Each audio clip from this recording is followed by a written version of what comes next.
North Carolina health and education officials said today they want to offer more mental health services for thousands of the state's K-12 students. WRAL education insider Emily Walkenhorst joins us now to talk about what the Departments of Public Instruction and Health and Human Services announced today. Emily, suicidal thoughts and behaviors keep rising among young people. What do these state agencies want to do about it?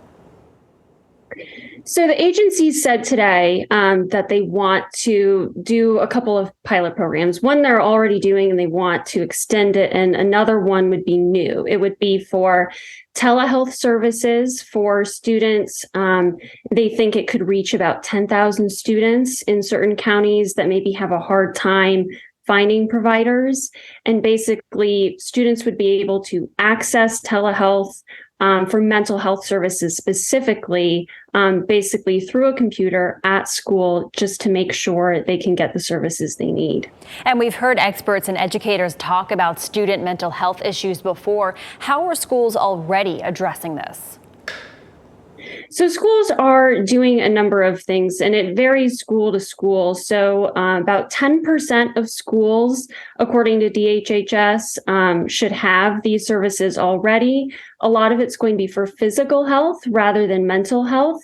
So that's another reason why they really want to do this pilot program.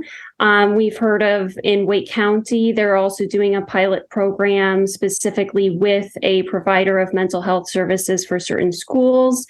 And then schools themselves, they employ school counselors, psychologists, social workers, and a lot of them have tasks to do that are unrelated to mental health, but that is among the things that they can provide. Now, there's a shortage of them, but the schools do have some of them, and they want to hire more. And this is only the beginning of all of this. When can we expect these changes? The North Carolina General Assembly is going to have to approve funding for it. It's possible the agencies could find an outside funding source, but right now they're getting together and they're going to ask for money for this telehealth pilot program. That'd be about $4.2 million just for that pilot program. They also want $4 million more to expand an existing program that's just in a handful of schools that really works with schools much more intensively on policies and expanding services.